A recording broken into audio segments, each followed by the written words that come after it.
మా శరీరము సమర్పించి సంపూర్ణ సేదినందా శుద్ధాత్మను సాగితివి సంపూర్ణ సేదినందా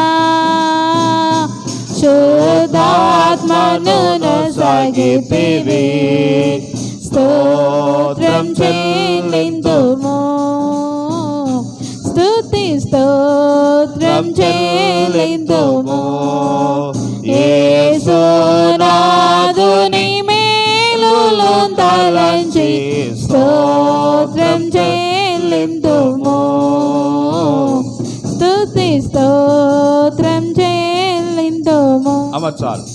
కనుక పాస్టర్ గారు అన్న మాట ఏంటనంటే, నా చేతులు ఎవరికి సమర్పించాను? ఇప్పుడు ఒకవేళ ఆయన్ని అడిగితే సినిమాకి వస్తామనంటే ఏమంటున్నానంటే, నా కాళ్ళను దేవునికి ఏం చేశాను? సినిమా చూస్తావా, సెల్ ఫోన్ పెడదాం అని అంటే ఏమంటాడనంటే, నా కళ్ళను దేవునికి. కాబట్టి ఈరోజు కనుక దేవుని సన్నిధానములో ఉన్న మనము, ఆయన రక్తము చేత కడిగి విమోచించబడిన మనము ఈ తీర్మానంలోకి రావాలి. అదే సజీవ యాగం అంటే ఏంటనంటే, లోకమంతా పాపలోకముతో నింపబడి ఉంది. లోకము పాపముతో నింపబడి ఉన్నప్పుడు నువ్వు సజీవ యాగముగా దేవుని గురించి చేయాలి. కొంతమంది అన్నీ సమర్పించారు కానీ వారి చేతులు సమర్పించలేదు. అందుకే వారు చేతులు ఇంకా ఏం చేస్తున్నాయనంటే ప్యాకెట్ ఆడుతున్నాయి అన్నమాట. మామూలుగా ఉదాహరణ చెప్తున్నాను. కనుక వారి చేతులు సమర్పించారు కానీ వారి కాళ్ళు దేవునికి సమర్పించలేదు మాట. అందుకే వారి పాపం దగ్గరికి వారి కాళ్ళు ఏం చేస్తూ ఉన్నాయి? పరిగెత్తుతూ ఉన్నాయి. కాదు, అది కాదు. తలనెత్తు నుండి సజీవ యాగముగా నీ అభయములన్నీ ఎవరికి సమర్పించాలట? అమ్మ, ఎవరు సమర్పించాలి? దేవునికి సమర్పించాలి. సజీవ యాగముగా తలనెత్తు నుండి అరికాలు వరకు దేవునికి సమర్పించినప్పుడు అప్పుడు దేవుడు తాను మన బట్టి సంతోషిస్తాడట. చదువుతాం రండి, ముందుకెళ్దాం. సజీవంగా దేవునికి సమర్పించబడిన ఈ అభయములు అంటండి దేవునికి ఎలాగున్నాయంట అని చదివితే అక్కడ నుంచి చదువుదాం. మీ శరీరం ఆయనకు సమర్పించుకొని దేవుని వాత్సల్యమును బట్టి మిమ్మల్ని బతిమాలుకొనుచున్నాను. ఇట్టి సేవ మీకు యుక్తమైనది. ఇట్టి సేవ ఏమైంది? మీకు యుక్తమైనది. ఇప్పుడు దేవునికి సమర్పించుకున్న సేవ అది దేవునికి అంగీకారమైన సేవ. ఇప్పుడు నేను పాపం చేస్తూ డ్రమ్ము కొడుతున్నానండి, ఆ సేవ దేవుడు ఏం చేయడట? అంగీకరించడు. నేను పాపం చేస్తూ వాక్యం చెప్తున్నానండి, ఈ సేవ దేవుడు ఏం చేయడు? రోజు ఇప్పుడు వారానికి ఒకసారి అంటే ఏదో మామూలుగా రోజు సిద్ధపడుతున్నాను. పొద్దున్న సాయంత్రం దాకా బుర్ర ఆలోచించి వీటెక్కిపోయినంత ఆలోచించి ఇలా చెప్తా ఉంటూ ఈ సేవ, ఈ ప్రయాస పాపముతోనే చెబుతున్నాను అనుకోండి, ఆ ప్రయాసకు ఏమి రాదు? ప్రతిఫలం రాదు. అదే చెప్తా ఉన్నాడు. మనము సజీవ యాగముగా దేవునికి సమర్పించుకోకుండా నువ్వు సప్పట్లు కొట్టినా, డ్రమ్ము కొట్టినా, పాటలు పాడినా, దేవుని స్తుతించినా, నీవు ఇంకా ఏదో పాపంలో ఉంటున్నా, ఆ పాపమును బట్టి మన చేస్తున్న సేవ దేవుడు ఏం చేయడటండి? అంగీకరించాడు. కాబట్టి ఎక్కడ చెడిపోతున్నామో అక్కడ మనం ప్రభు దగ్గర ఏం చేయాలటండి? సరి చేయబడి ఒప్పుకోవాలి. కిందకి వెళ్ళిపోతాను, నా పాఠంలోకి వెళ్ళిపోతాం. మరి దిప్రియులను గమనించాను. మీరు ఈ లోకం మర్యాదను అనుసరింపక ఉత్తమమును అనుకూలమును దేవుని చిత్తమేదో పరీక్షించి తెలుసుకున్నట్లు మీ మనసు మారి నూతన వగుట వలన రూపాంతరము పొంది ఏం పొందుతామంటండి? ఈ లోక మర్యాదలు మాని దేవుని చిత్తం ఏదో తెలుసుకొని ఆ చిత్త ప్రకారం మనం చేసిన వారు అవుతే నూతన స్వభావము ధరించుకుని వారి వలె ఉంటామంట. అంటే నూతన స్వభావము ధరించుకుని వారిగా ఉండాలి అని అంటే ఏం చేయాలి తెలుసా? ప్రతిది కూడా ఈ లోకములో ఏది దేవుని చిత్తమో ఏది దేవుని చిత్తం కాదో ఏం చేయాలి? గ్రహించాలి. ఎక్కడ తెలుస్తుంది? ఎలా తెలుస్తుంది అని అంటే ఇదిగో దేవుని వాక్యంలో ఉంది. ఎవరు చెప్తున్నారని? దేవుని సేవకుడు చెప్తా ఉన్నాడు. దేవుడు ఇప్పుడు చూడండి ప్రియులారా, మీరు ఆ పెళ్ళిలో ఏదో చేస్తున్నారండి, ఆ కుంకుమ పసుపు ఏయో రాస్తున్నారండి. అప్పుడు బోధించాం. అప్పుడు బైబిల్ తీసి అమ్మా ఇలా ఉందామంటే ఎలావయ్యా చెప్పావు కానీ మా సంతోషం మాది, మీ సంతోషం మీద చెప్పింది, నువ్వు చేసేది ఏదో చేసేళ్ళాడు. అక్కడ చెప్పాం, మాకు అక్కడ పని లేదు, మాకు ఎక్కడుంది, ఎక్కడ చెప్పాలి, మాకు ఇక్కడ బాధ్యత ఇచ్చాడు. వింటే అది మనసులో పెట్టుకుంటే ఏది మేలో అమ్మా ఏది దేవుని చిత్తమో చూడండి, అక్కడ అంటాడు, ఏమంటాడనంటే లోక మర్యాద ఏదో దేవుని చిత్తం ఏదో గ్రహించిన వాడు అవుతే లోక మర్యాదను ఏం చేయవు, అనుసరించావు, లోక మర్యాదను అనుసరించావు. కాబట్టి ఇంకొక విషయాన్ని చెప్పనండి, జ్ఞాపకం చేయనా, సిగరెట్ తాగకూడదని చెప్తున్నాను. ఇక్కడ మీరు రోడ్డు మీద తాగుతూ వెళ్తున్నారు, మేము అడగకూడదు, మాకు అప్పుడు సంబంధం ఉండదు. ఎందుకనంటే మేము అక్కడ బాధ్యత వహించిన వారు కాదు. ఇక్కడ చెప్పాలి, అక్కడ చెప్పాను అనుకోండి, నా ఎదురుకుండా కాలుతాడు రేపు పొద్దున్న. ప్రియులారు గమనించండి, కనుక పాపం చేస్తున్నప్పుడు మేము అడ్డుపడం, దేవుడు కూడా అడ్డుపడడు. ఒక ఆయన సినిమాకి వెళ్దాం అనుకున్నాడట, అనుకుని ప్రార్థన చేసుకున్నాడు, ప్రభువా సినిమా హాల్కి వెళ్తున్నాను, నీ చిత్తమైతే నేను సినిమా చూడకుండా ఉండాలనుకుంటే టికెట్లు దొరకకూడదు అనుకున్నాడట. ఆమె ఏం దొరకకూడదు, వీడు వెళ్తామే అందరికంటే ముందు వెళ్ళాడు, దొరకవా, సరే టికెట్ తీసుకున్నాడు, మొత్తాన్ని దొరికి. నేను సినిమా చూడకూడదని నువ్వు అనుకుంటే లోపలికి అడుగెట్టిన కరెంటు పోవాలని ఆయన అనుకున్నాడట. కరెంటు పోతే ఏముంటుంది, జనరేటర్ ఉంటుంది, జనరేటర్ వేస్తాడు. కాబట్టి ఇలాంటి తిక్క ఆలోచనలు వేసి దేవుని మీద నిందలు వేసి, కాబట్టి జనరేటర్ ఉంది కాబట్టి సినిమా వేశారు కాబట్టి ఇది సిద్ధమైంది కాబట్టి ఏం చూసి వచ్చాను అలాంటి. అప్పుడు నువ్వు సినిమా చూస్తానని మనసు వచ్చినట్టు దేవుడు అడ్డుపడ్డావు. కాబట్టి నువ్వు ఆలోచించాలి, ఏది లోక మర్యాదో ఏది దేవుని చిత్తమో గ్రహించి దేవుని చిత్త ప్రకారం నడిచినప్పుడు నువ్వు నవీన స్వభావం అంటే నూతన స్వభావం గలవారిగా ఉంటావు. 3వ వచనం, తన్ను తాను ఎంచుకున్న దానికంటే ఎక్కువగా ఎంచుకొనక దేవుడు ఒక్కొక్కనికి విభజించి ఇచ్చిన విశ్వాస పరిమాణ ప్రకారము తాను స్వస్థ బుద్ధి గలవాడొకటకై తగిన రీతిగా తన్ను ఎంచుకొన వలనని నాకు అనుగ్రహింపబడిన కృపను బట్టి మీలోనున్న ప్రతి వానితోనూ చెప్పుచున్నాను. ఒక్క శరీరములో మనకు అనేక అవయవములుండినను ఈ అవయవములన్నిటికీ ఒకటే పని ఎలాగూ ఉండదో అలాగే అనేకులమైన మనము క్రీస్తులో ఒక్క శరీరముగా ఉండి ఒకే శరీరమై ఉండి ఒకరికొకరము ప్రత్యేకముగా అవయవములై ఉన్నాము. సంఘములోనంట దేవుడు చెప్తున్న మాట ఏంటంటే ఒక్కొక్క అవయమునకు ఒక్కొక్క పని దేవుడు ఏర్పాటు చేశాడు. ఏ అవయము ఆ పని చేయాలి. బోధించేవాడు బోధించాలి, అక్కడే అంటాడు హెచ్చరించేవాడు హెచ్చరించాలి. ఎనవచ్చునమ్మా, బోధించువాడైతే బోధించుటలోను హెచ్చరించువాడైతే హెచ్చరించుటలోను పని కలిగి ఉండాలి. పంచిపెట్టువాడు శుద్ధ మనసుతోను పై విచారణ చేయువాడు జాగ్రత్తతోను కరుణించువాడు సంతోషముతోను పని జరిగింపవలెను. ఆ పని ఎలా ఉండాలంట, మీ ప్రేమ నిష్కపటమైనదై ఏ కపటము లేనిదై ఉండవలెను. చెడ్డదానిని మంచిదానిని మంచిదానిని ఏం చేయాలట, హత్తుకొని ఉండు. పలహారం పంచిపెట్టమని ఇచ్చారండి, పంచిపెట్టేవాడికి ఏముండాలి, చెడ్డ మనసా, మంచి శుద్ధ మనసు, మంచి మనసు ఉండాలి. మంచి మనసుతో ఏం చేయాలి, పంచిపెట్టాలి. ఈ చెడ్డ మనసుతో పంచిపెట్టి ఒకరికేమో నీకు తెలిసిన వాళ్ళకేమో పెద్ద అట్టుపండు, నీకు ఎరగని వాళ్ళకేమో చిన్న అట్టుపండు, ఇలా చేస్తా ఉంటే కనుక నువ్వు చెడ్డవాడువు.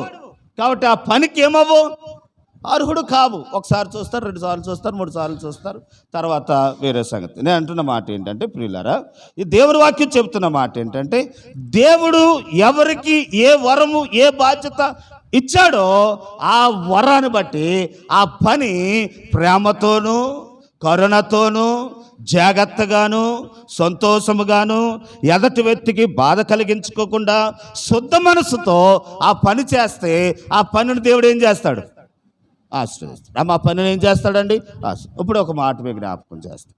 ఇక్కడ అంటున్నాడు, ఏమంటున్నాడు అంటే నేను ముందుకెళ్ళే ముందు తన్ను తాను ఎచ్చుకున్న వాడు. 3వ వచనం, తన్ను తాను ఎంచుకొనదగిన దానికంటే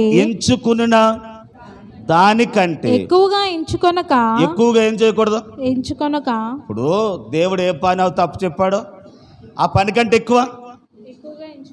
ఎక్కువగా ఎంచుకోకూడదట. నేను లేకపోతే లేదా, ఏది లేదు, ఈ పని జరగదా అని ఏం చేయకూడదట. నువ్వు కావచ్చు ఇంకొకడు ఉంటాడు ఆ పని చేయటానికి, దేవుడు ఇంకొకరిని ఎన్నుకుంటాడు. నువ్వు హెచ్చిపోయావా, హెచ్చించబడిన వాడు తగ్గించబడతారు. తగ్గించబడేవాడు సంఘములో, పరిశుద్ధ సంఘములో బయట విధానం వేరే. పరిశుద్ధ సంఘములో నీకు దేవుడు ఏ పనో తప్పు చెప్పాడో ఆ పనులను ఏం చేయాలి?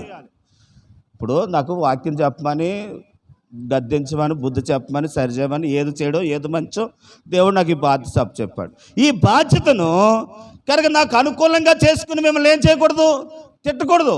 కనుక ఏం చెప్పాలంటే, అమ్మ ఇదిగో వాక్యంలో ఇలా ఉందమ్మా, ఇదిగో ఇలా ఉంది, ఇలా ఉంది, చూడండి చూడండి చూడండి అని ఇందుట్లోయే చెప్పాలి తప్ప నా సొంత బాధను చెప్పకూడదు. కాబట్టి అలా చెప్తే దేవుడు నాకు ఇంక వాడుకోడు, ఎదరికెళ్ళనివ్వడు, ఇంకొక అవకాశం ఇవ్వడు. ప్రియులారా, కనుక ఒక్కొక్కసారి కనుక మనం చేస్తున్న పాపమే వస్తుందేమో, వచ్చినప్పుడు మా గురించి చెప్పాడు అనకూడదు. ఇక్కడ ఉంది కాబట్టి ఇది చూసినప్పుడు అది సరి చేసుకోవాలి. అట్టిది కానీ దేవుడు మీకు ఏ బాధ్యత తప్పు చెప్పాడో ఆ పని మనం ఏం చేయాలట?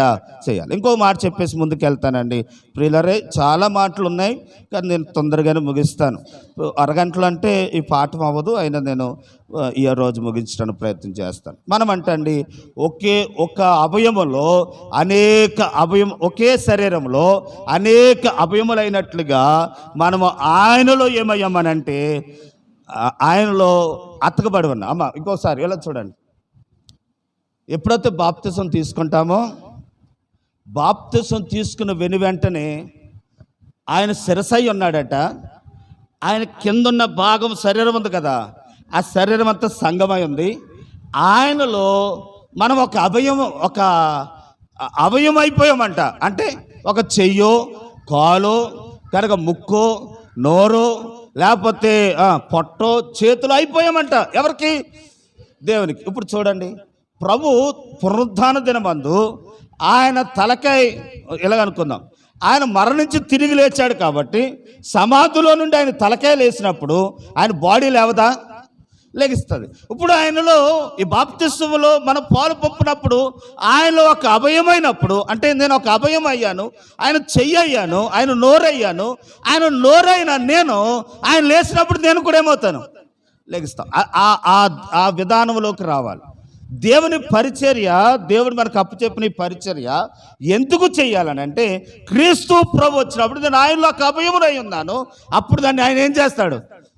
చెప్తలేదు, మీకు అర్థం అవ్వలేదు, తిరిగి లేపుతాడు అని భావంతో మన పరిచర్య ఎచ్చిపోకూడదు, కనుక గర్వించకూడదు. నేను కాబట్టి ఇది చేయగలుగుతున్నానని మనం అతిశయపడకూడదు. ఇది దేవుని పని అని దైవ భయం వణుకుతో చేసినప్పుడు దేవుడు మనకు సహాయం చేస్తాడు. ఇంకొక మాట ఏంటనంటే, ఈ పైన అభయములు అదే అంటాడు, కొన్నేమో ఘనత తగినవి, కొన్ని ఘనహీనమైనవి అని అంటాడు. అంటే చూడండి, చెయ్యి పెద్దదా కన్ను పెద్దదా? అమ్మ, చెయ్యి పెద్దదా కన్ను పెద్దదా? చెయ్యే పెద్దది, కానీ చెయ్యి లేకపోయినా ఉండగలం, కానీ కన్ను లేకపోతే బతకలేం కదండి. చూడండి, నాలుగు పెద్దదా కొండ నాలుగు పెద్దదా అని అంటే నాలుగే పెద్దది, కానీ కొండ నాలుగు లేకపోతే చచ్చిపోతాం. ఎందుకు తెలుసా?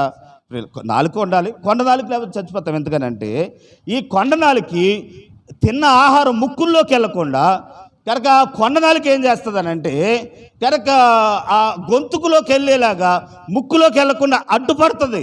కాబట్టి అది చిన్నదైనా దాని పని దానికి ఉంది. కనుక ప్రియులారా, కొన్ని ఏమో కనపడనివి, కొన్ని కనపడనివి. కొంతమంది పైకి నాకులా కనపడతారు, కొంతమంది నేను దేవుని అభయంలో ఒక అభయమునై ఉన్నాను, నేను ఏం చేస్తా ఉన్నాను? కనపడతా ఉన్నాను, కనుక ఆయన పనిలో ఒక అభయముగా కనపడుతున్నాను. కొంతమంది కనపడరు, అంటే అంతగాని వాళ్ళకి గెంటేదామా, వాళ్ళని తీసేదామా? కనుక వాళ్ళు కనపడకపోయినా గుండెకేలాగా లోపల ఉన్నారు, వారి పని కాళ్ళకు ఉంది. కనుక వారు కనపడకపోయినా కిడ్నీలాగా లోపల పని చేస్తూ ఉన్నారు. కనుక వారు కనపడకపోయినా కనుక లోపల పేగుల్లాగా వారు అంటుకుని ఉన్నారు. వారు కనపడకపోయినా ఊపిరితిత్తులాగా లోపల ఉన్నారు. ఎలాగొస్తే మనుషులు అభయములు ఉన్నాయో కొన్ని ఘనతగినవి కానీ అంటే ఇంకొక విషయం గమనించాలి. ఇంకొక విషయం ఏంటంటే, పైకి ఘనమైనవి ఉన్నాయో ఆ పైకి కనపడుతున్న వాటికంటే ఘనహీనమైన వాటికి ఎక్కువ దేవుడు వెలువనిచ్చాడు. ప్రియులారా, ఒక్కొక్కరు పాడలేరు, ఒక్కొక్కరు కానుకే ఇవ్వగలరు, ఒక్కొక్కరు వాక్యం చదవలేరు, ఒక్కొక్కరు సపోర్ట్ చేయగలరు, ఒక్కొక్కరు ఇలాగూ ఒక్కొక్కరు వాక్యం చెప్పలేరు. వారు కొంతమందిని దేవుని మందిరానికి తీసుకురాగలరు. వీరు కూడా ఎవరు? దేవుడిలో అవయములే. వారు కూడా ఏమై ఉన్నారు? అవయములే. కాబట్టి ఈరోజు ప్రియులారు గమనించండి, ఎవరు ఏ పని చేసినా ఏ విషయంలో కూడా ఏం చేయకూడదు. చదువుదాం, మాట మళ్ళీ చదువుదాం. 3వ వచనం, తన్ను తాను వెంచుకొని తగిన దానికంటే ఎక్కువగా ఏం చేయకూడదు. నా ఎంత గొప్పోడు లేడని ఎప్పుడు అతిశయపడకూడదు. నేనైనా సరే, నేను చెప్పలేకపోతే ఇంకొకటి వస్తాడండి, నాతో పెద్ద దేవునికి లెక్క ఏం లేదండి. నేను అంటున్న మాట ఏంటంటే, నేను హెచ్చిపోకూడదు. కాబట్టి ఎవరికి దేవుడు ఏ పని అప్పు చెప్పారో ఆ పనిలో నమ్మకంగా చేయాలి. ముందుకెళ్దాం, చూడండి. అమ్మా ఎక్కడికి దాకా వచ్చాం? 7వ వచనం,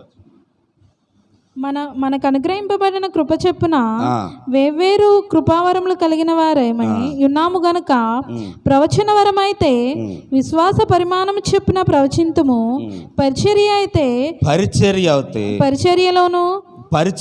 ప్రవచించువాడు. ప్రవచించడం అంటే ఏంటి? ప్రవచించడం అంటే ఏంటి? సందర్ ఇది కదా ప్రవచించడం అంటే. ప్రవచించడం అంటే ఏంటంటే దేవుని వాక్యం చెప్పాలి. చదవండి ఒకసారి ప్రకటన గ్రంథంలోకి వద్దాం. అంటే ప్రవచనం అంటే ఏంటో చూడండి, చివరి అధ్యాయం. ప్రవచనం అంటే ఏంటి? ఇది తెలవక అదేదో వాళ్ళు ఏదో మంత్రాలు చదువుతూ ఉంటుంటే వాళ్ళకు వాక్యం రాక 20 ఎన్నో వచ్చినవరమ్మా? ఈ గ్రంథమందున్న ప్రవచన వాక్యములు ఏమిటంటే ప్రవచన వాక్యములు విను ప్రతి వానికి నేను సాక్ష్యం ఇచ్చినది ఏమనగా, ఎవడైనను వీటితో మరి ఏదైనాను కలిపిన ఎడల ఈ గ్రంథంలో వ్రాయబడిన తెగుళ్ళు దేవుడు వానికి కలుగజేయును. దేవుడు వారికి ఏం చేస్తారట? ప్రవచనం అంటే ఏంటి అని అంటే దేవుని వాక్యం. అమ్మా ఇదిగో ఇలా ఉందమ్మా, మనం ఇలా నడుచుకోవాలట. అవయములు పరిశుద్ధంగా ఉండాలంట. అవయములు దేవుని పని కొరకు వాడాలంట. ఎవరికి ఏది తగితే పని చేయాలంట. ఇప్పుడు ఏం చెప్పాను? ఇప్పుడు ప్రవచించాను, చెప్పానమాట. ప్రవచనం చెప్పానమ్మా. ఇదిగో అవయములు ఇలా ఉండాలంట, ఇలా చేయాలంట. కొంతమంది నా దినాల్లో అలా లేరట, లేకపోతే కొంతమంది ఇలా ఉన్నారట, వారు అవయములు పోగొట్టుకున్నారట. కాబట్టి వారు దేవునికి దూరం అయిపోయారు. ఇలా చెప్పటం ఏంటిది?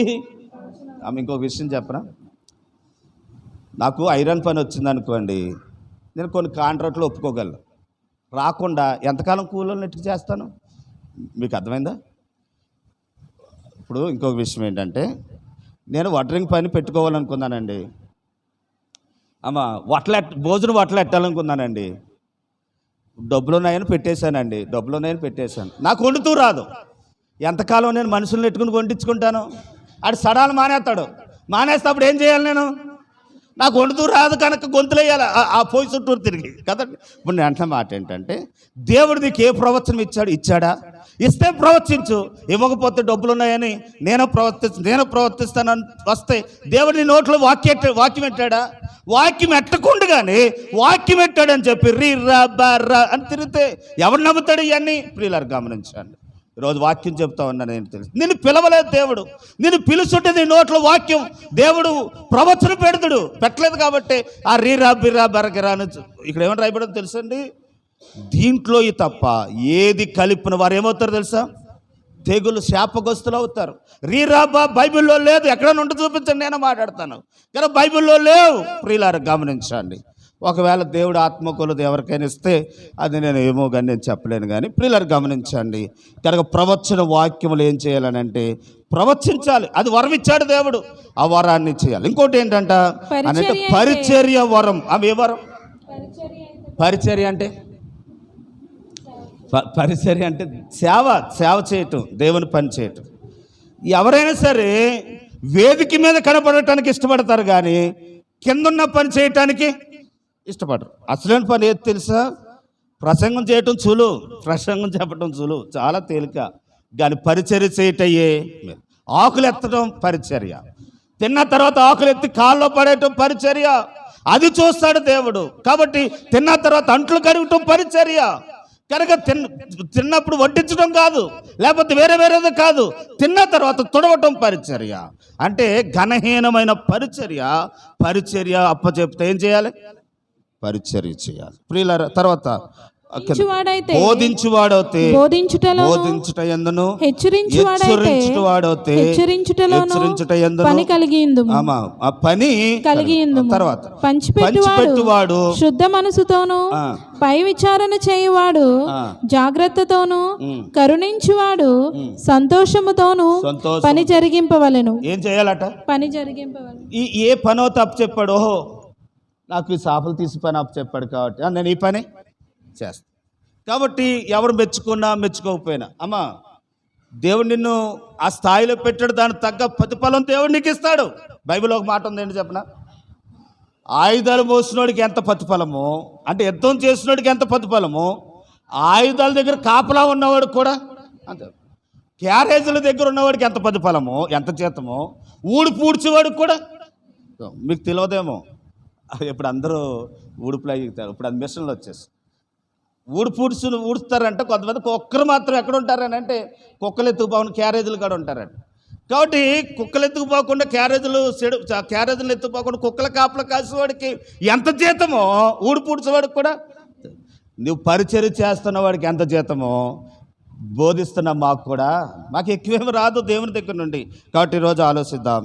దేవుని ఆశ్రదము శ్రద్ధతో మంచి మనసుతో చేసినప్పుడు దానికి తగిన ప్రతిఫలం దేవుడు మనకి ఇస్తాడు. ముందుకెళ్దాం ప్రియులారా. ఒక మాట మీకు జ్ఞాపకం చేస్తాను, ఏది చేసినా శుద్ధ మనసుతో చేయాలి. కాబట్టి పై విచారణ చేయవాడు జాగ్రత్తతో చేయాలి. పై విచారణ చేసేవాడు ఎలా చేయాలి? జాగ్రత్తతో. పై విచారణ చేయవాడు జాగ్రత్త అంటే ఏంటంటారు? జాగ్రత్త ఏంటంటే ప్రతి వ్యక్తిని గౌరవంగా మాట్లాడాలి. చిన్నదైనా, లేనోడైనా, ఉన్నవాడైనా, అడుక్కునేవాడు వచ్చినా వాడిని కూడా ఎలా మాట్లాడాలి? మన దేవుల్లో ఉన్నాం కనుక వాడిని గౌరవంగా మాట్లాడాలి. ఏయ్ అడుపమ్మనే అని అనకూడదు. అది పై విచారణ కలిగి ఉన్నవాడి పద్ధతి కాదు.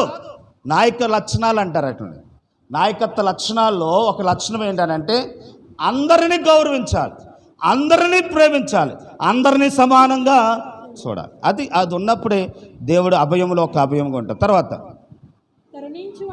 కరుణించువాడు సంతోషముతోను పని జరిగింపవలెను. ఏ పని అయితే చేస్తున్నామో ఆ పని ఎలా చేయాలి? సంతోషంతో. అమ్మా అందరూ ఒకసారి దేవుని స్తోత్రమా. సందర్భం వచ్చింది కాబట్టి చెప్తున్నాను. వాలంటీర్లు అంటారు కదా, అది దేవుని పనిలో వాలంటీర్లు అని అంటారు. జగన్ గారు పెట్టిన వాలంటీర్లు కాదు, దేవుని పనిలో ఈ షాపులు వేయటం, సెల్ ఫోన్ పెట్టడం, మైక్ పెట్టడం. ఇది నేను చేస్తా, అరే బాబు ఇలా వచ్చాయి అని అనకూడదు. మేము ఎవరికి వారు సత్యాంతంగా చేయాలి. ఎవరికి వారు సత్యాంతంగా చేసినప్పుడు వాడు చేసిన పని వాడికి ఎలాగుంటుంది అని అంటే సంతోషంగా ఉంటుంది. అంటే నేను చేయమన్నప్పుడు ఎలాగుంటుంది అని అంటే నాకే చెప్తాడు ఇవన్నీ, నేను కనపడితే చాలు, నేను లేకపోతే ఇంకెవరు లేరు అన్నట్టు ఉంటుంది. కాబట్టి దేవుని పని చేసేవాడు స్వచ్ఛందంగా సొంతంగా చేయాలి. నేను మైక్ పెడతానండి, అలాగే పెట్టరాను ఆయన. నేను సెల్ ఫోన్ ఆన్ చేస్తానండి, అలాగో ఆన్ చేయను ఆయన. లేకపోతే క్యాన్వాసింగ్కి వెళ్ళినప్పుడు నేను మైక్ పెడతానండి, వ్యాన్ నడుపుతానండి, అదితో చేయను ఆయన అని అప్పు చెబుతాం. స్వచ్ఛందంగా రావాలి, ఎవరంత బలవంతంగా రాకూడదు. కాబట్టి సంతోషంగా పనిచేయాలి. తర్వాత నీ ప్రేమ నిష్కపటమైనదై ఉండవలెను. నీ ప్రేమ అందరికీ సమానంగా ఉండవలెను. చెడ్డదానిని ఏం చేయాలట? అసహించుకోవాలి. మంచిదానిని ఏం చేయాలంటండి? చాలేమ్మా, మనం అక్కడ ముగించుకు ముందుకు వెళదాం. ఇంకో మాట అక్కడే ఉంది, 10వ వచనం. సహోదరు ప్రేమ విషయములో ఒకరు అనురాగము గలవారై ఘనత విషయములో ఒకరు ఏం చేయాలట? ప్రేమ విషయంలో ఒకరు ఏం చేయాలట? గొప్పగా ఎంచుకోవాలట. నాకంటే నువ్వు మంచోడు నాయన, నేను సరిగ్గా నిలబడలేకపోతున్నాను దేవుళ్ళు, నాకంటే నువ్వు బాగా నిలబడుతున్నావు, నేనేం పాడుతున్నాను రా బాబు, నువ్వు బాగా పాడుతున్నావు. అరే మనము ఆడేం పాడుతున్నాడు రా, సరిగమలు కూడా రావు, దానికి ఏమొచ్చినా సరిగమలు కూడా రావు అని నీకంటే నేను గొప్ప అనకూడదట. ఒకరు నాకంటే వాక్యం చెప్పాలి, మీకంటే మనకంటే పక్కవాడు ఏమనుకోవాలట? గొప్పగా ఎంచుకోవాలి. అదే ప్రేమ. అదే నిజమైన క్రీస్తు ప్రేమ, అది సంఘానికి నేర్పుతున్న ప్రేమ. ముందుకెళ్దాం. ఆసక్తి విషయంలో మాంద్యులు కాక, అంటే మందులంటే బద్ధకొస్తులు కాక, ఆత్మయందు తీవ్రత గలవారై ప్రభువుని ఏం చేయాలట? సేవించుడి. కనుక ప్రభు చెప్తా ఉన్నాడు, ఏ పనవుతో మనకు అప్పచెప్పాడో ఆ పని ఎలా చేయాలో తెలుసా? ఆసక్తితో చేయాలంట. ఆమె ఎలా చేయాలి?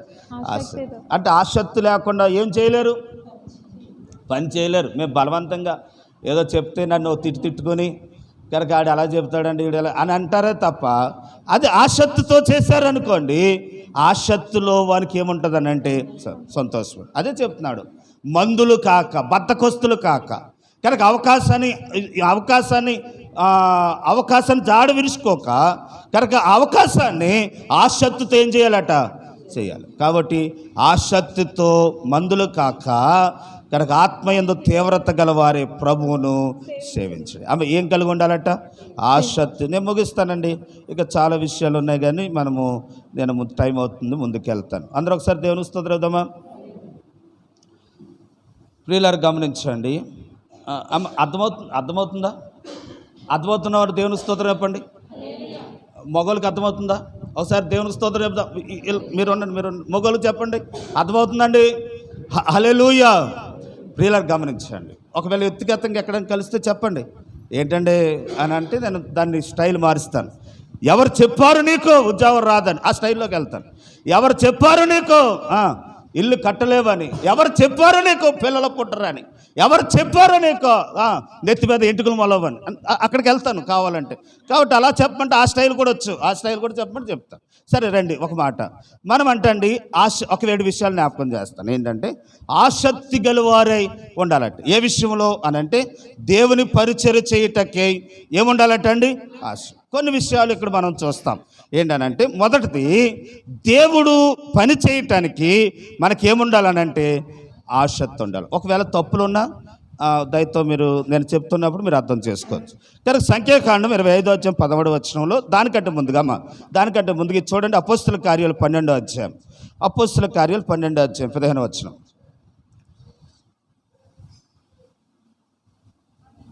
చూడండి. ఆసక్తి చూడండి. అదే అపోస్తుల కార్యాలు 12:25 15వ. అందుకు వారు నీవు పిచ్చిదానవనిరి, అయితే తాను చెప్పినదే నిజమని ఆమె దృఢముగా చెప్పినప్పుడు వారు అతని దూత అనిరి. నేను వివరిస్తాను చూడండి. ఇక్కడ పేతురు చెరసాలలో ఉన్నారండి.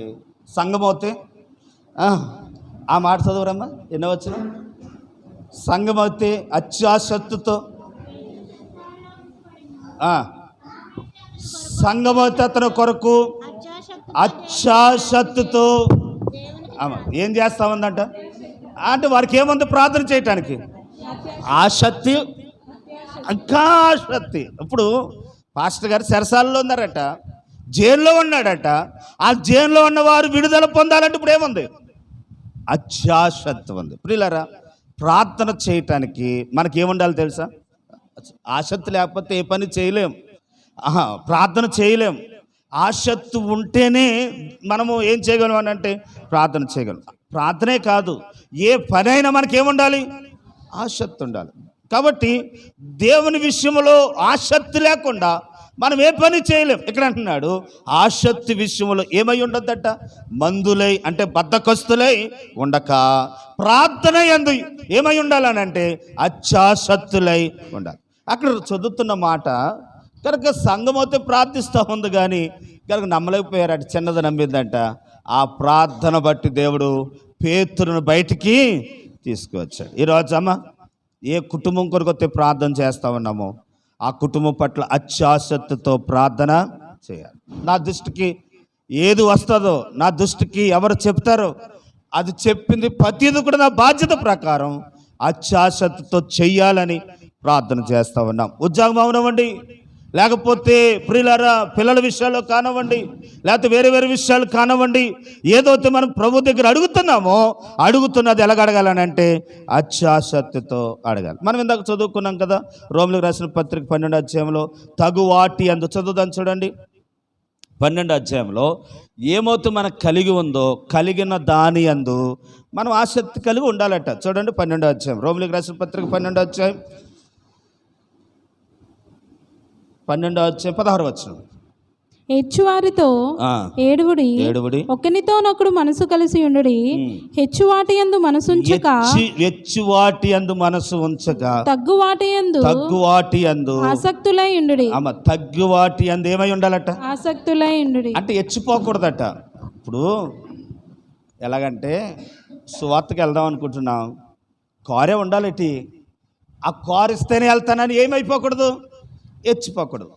మనకు అందరికీ ఈ వర్తమానం వినపడాలనుకుంటున్నాం, కెమెరాలో ఉండాలేటి, మనకి ఏది ఉంటే దానితోనే చేయాలి. ఆ విషయంలో ఏమవ్వకూడదు. ఈరోజండి మేమండి ఏ ఊరంటే గోకవరం వెళ్ళొచ్చామండి. గోకవరం సువార్త కొరకు వెళ్ళొచ్చాము. అక్కడ ఒక పాస్టర్ గారు చనిపోయారు. గోకవరం అడవి ప్రాంతాల్లోకి వెళ్ళి రంపసోడవరం ఏరియాకి వెళ్ళి సువార్త పొద్దున్న అనగెళ్ళాను. ఇప్పుడు ఇందాకే వచ్చాను. ఈ రోజంతా ఆలోచిస్తానే బండి ప్రయాణం చేస్తాను ఉందని బుర్ర పని చేస్తాను ఉంది, ఏం చెప్పాలని. ప్రియులారా, ఇదిగో అక్కడ స్థలం లేకపోతే ఆ స్థలం కొరకు ప్రార్థన చేస్తాం. కనుక మేము అందరం కలిసి ఒక నిర్ణయానికి వచ్చాము. ఏంటంటే ఇక్కడ పాస్టర్ గారు లేరు గనక, పాస్టర్ గారు మొన్నే చనిపోయారు కనుక ఓ పని చేద్దాం. ఏం చేద్దామని అంటే ఒక 4 రోజులు సభలు పెడదాం, పగలంతా సువార్త చెబుదాం, రాత్రి కూడికెడదాం, సంఘాన్ని బలపరుద్దాం. కావాలితే మన నలుగురిలో ఎవరో ఒకరు వద్దాం, వారానికి ఒకరు వచ్చి అక్కడ వాక్యం చెప్పి బలపరుద్దాం అని వారిని బలపరిచి వారు సహాయపడి వచ్చాం. మరి ఇప్పుడు సిలువు జ్ఞానాలు కనుక ఇప్పుడు కుదరదు కాబట్టి సిలువు జ్ఞానాలు అవుతుమే వెంటనే మళ్ళా వారంలోనే సువార్త కూడికలు పెడతాం అని చెప్పి పలానా డేట్లను ఇచ్చి వచ్చాం. నేను అంటున్న మాట ఏంటంటే, వాహనం ఉంటేనేనా సువార్త చెప్పటం, లేకపోతే వసతులు ఉంటేనా సువార్త చెప్పటం, లేకపోతే ప్రియులారు గమనించండి, ఏ సమయానికి దేవుడు ఏమి ఇవ్వాలో ఇస్తాడు. ఇచ్చే వరకు లేని వాటి అందు ఏం పడకూడదు, ఎచ్చి పడకూడదు. నాకు అది లేదు, ఇది లేదు ఆశించాలి, అత్యాసక్తి ఉండాలి, ఆశపడాలి, కానీ అది ఉంటేనే చేస్తాను అనకూడదు. కాబట్టి ప్రియులారా, ఎవరో ఒక ఆయన కొబ్బరి చెట్టు నేను అవుతే ఎక్కేది, నువ్వు ఎక్కలేకపోతున్నావు అన్నాడట. నాకు కాళ్ళు ఉంటే ఎక్కేదని అన్నాడట. అమ్మ ఏముంటే కాళ్ళు. కాబట్టి ప్రియులారా, ఇంతకీ అవన్నీ పడే మాటలు. నేను అంటున్న మాటలు ఏంటంటే, ఆసక్తి ఉండాలి కానీ ఏముండకూడదటండి, అత్యాసక్తి. ఉన్న దాంట్లోనే పరిచర్యలో మనం. ఇంకొక మాట చెప్పనా అందరూ, అమ్మ ఏంటి, ఆశ ఉండాలి కానీ అత్యాశ ఉండకూడదు. అవి ఉంటేనే నేను ఇది చేస్తాననే ఆశ మనకి ఉండకూడదు. సరే, ముందుకు వెళ్తున్నాను. ప్రియులకు గమనించాను. అందరూ ఒకసారి దేవుని స్తోత్రమా. ప్రియులకు చదువుదాం. 1, మనము ప్రార్థించుట మందులు కాక, అంటే బద్ధకస్తులు కాక, ప్రభు కార్యములు అందు ఏమై ఉండాలట, ఆసక్తి. 2 ఏంటంటే ప్రార్థించుట అందు ఏముండాలట, ఆసక్తి. 3 ఏంటంటే బడాయికి వెళ్ళకుండా ఉన్న దాంట్లోనే ఏం చేయాలి. ఇప్పుడు పండగకు బట్టలు లేవు కాబట్టి ఎన్నో బట్టలు ఇంట్లో ఉన్నాయి, వాటితో ఏం చేయాలి, సరిపెట్టుకోవాలి. అదే అత్యాసక్తికి వెళ్ళకపోవటం. కాబట్టి ఒక్కోసారి ఉండదు.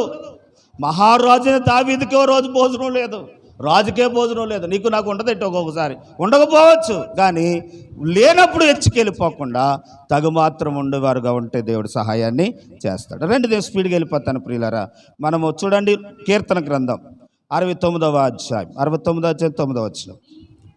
నీ ఇంటిని గూర్చిన ఆసక్తి నన్ను భక్షించుచున్నది. అమ్మ మళ్ళీ చదవరా గట్టిగా. నీ ఇంటిని గూర్చిన ఆసక్తి నన్ను భక్షించుచున్నది, నిన్ను నిందించిన నిందలు.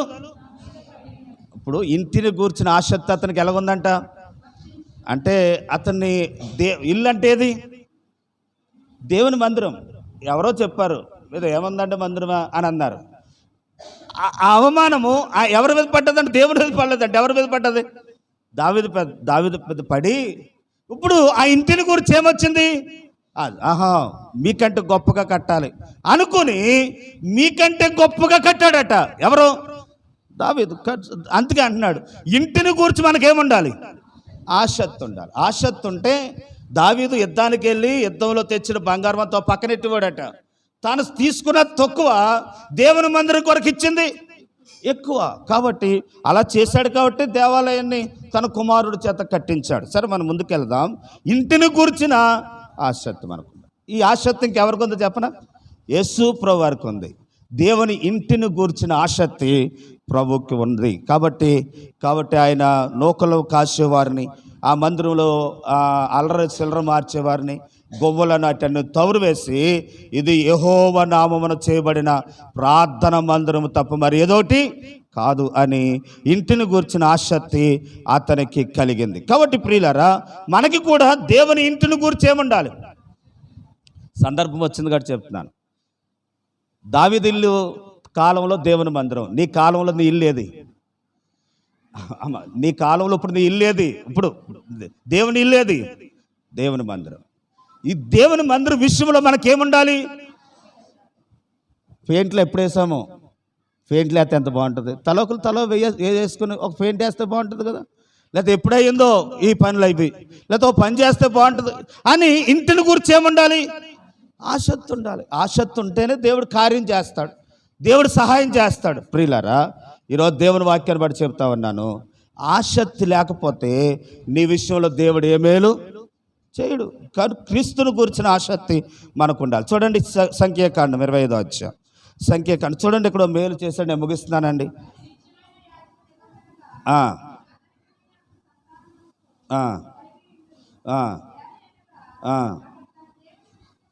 అతడు దేవుని విషయమందు ఏమై ఉన్నాడట? ఆసక్తి గలవాడై.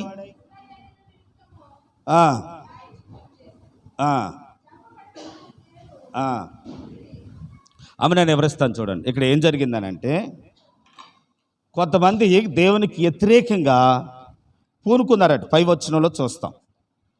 కనుక అందరూ కూడా ఎవరికాలు సతులు పడిపోతే ఇక్కడ ఉన్న వ్యక్తి వెళ్ళి వారందరిని హతమార్చాడట. వారందరిని ఏం చేశాడు?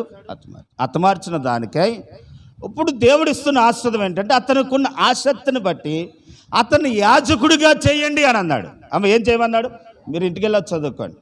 ఇంటిని గూర్చిన బాధ్యత అతనికి ఉన్న దాన్ని బట్టి ఇప్పుడు ఏం బాధ్యత చెప్పాడు? ఇప్పుడు చూడండి, ఎలాగంటే మందిరం తుడుస్తున్నారండి. ఆ బాధ్యత ఉంది కాబట్టి చేస్తున్నారు. కాబట్టి మళ్ళీ వెంటనే ఇంకో బాధ్యత ఏమి చేయకుండా ఉంటాయి. ఇప్పుడు ఇంకా అర్థం అవటానికి ఒకరోజు ఏదో సాక్ష్యం చెప్పారు, మళ్ళీ ఇంకోసారి చెప్పడానికి అవకాశం ఇస్తాం.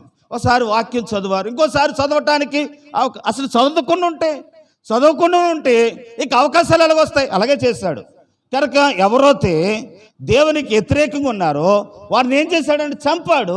చంపిన దాన్ని ఇప్పుడు మందిరంలో ఏం చేశాడనంటే యాజకత్వాన్ని, యాజకుడు అది అర్హతను అతనికి ఇచ్చాడు. అంటే ఈ మాటను బట్టి చెప్తున్నాను, ఆసక్తిని బట్టి దేవుడు అంచులంచులుగా మనల్ని పైకి తీసుకెళ్తాడు. కాబట్టి మందులు కాక ఆసక్తి కలిగి ఉందాం. అట్టి కృప దేవుడు మనకు సహాయం చేయను గాక.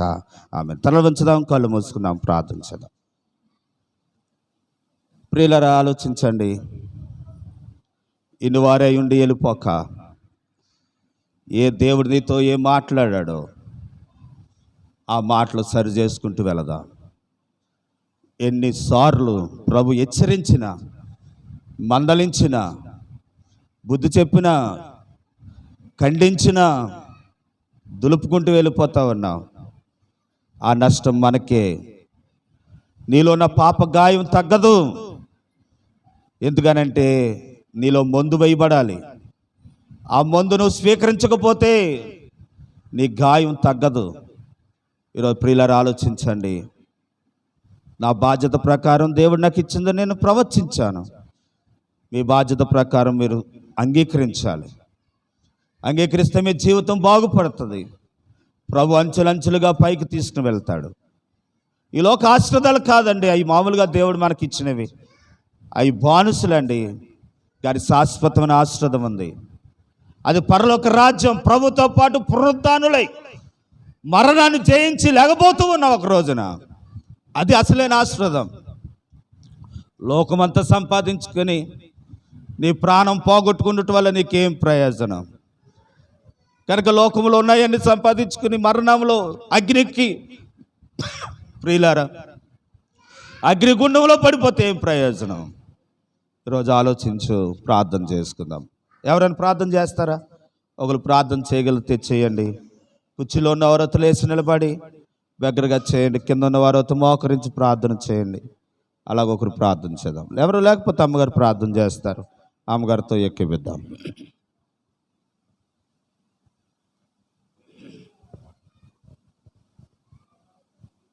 స్తోత్రం ప్రభువా, స్తోత్రం స్తోత్రం స్తోత్రం తండ్రి, సృష్టికర్త సర్వాధికారి, ప్రేమమయడానికి స్తోత్రాలు ప్రభువా.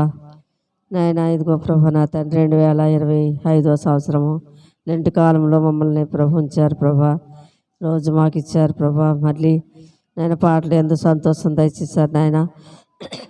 ఆరాధనలో మా ఆరాధన మీరు అంగీకరించారు నాయన. మీ దోషం నిలబెట్టుకుని మాకు వర్షపాఠంలో నాయన మరి అధ్యాయంలో ఏదైతే ఉందో అది మాకు వివరించి చెప్పారు ప్రభా. అవును తండ్రి నాయన, మేము ప్రభా నా తండ్రి పరిచర్య చేసేవారుగా, బోధించేవారుగా ప్రభా మా తండ్రిని సన్నిధిలో జీవించేవారుగా మమ్మల్ని సిద్ధపరచుకుని నాయన మా తండ్రి ఉత్తమైన దాన్ని ఏర్పరచుకునేవారుగా మమ్మల్ని సిద్ధపరచుకోండి. తను తగ్గించుకొని నాయన నీ స్వార్థ పరిచర్యలో మేము సాగిపోయేవారుగా మమ్మల్ని సిద్ధపరచుకోండి. నాయన నీ కృపావరాలను గ్రహించండి.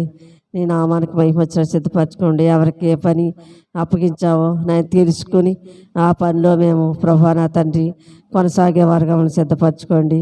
సహాయం చేయండి ప్రభా. ఈ రాత్రి మా ఇళ్ళకి వెళ్తుండగా మీరు మాకు తోడయండి మా ప్రభా. నేను ఈ రాత్రి నేను ఈ దర్శనాలతో మాతో మాట్లాడండి. నీ వాక్యంతో మాతో మాట్లాడా ప్రభా.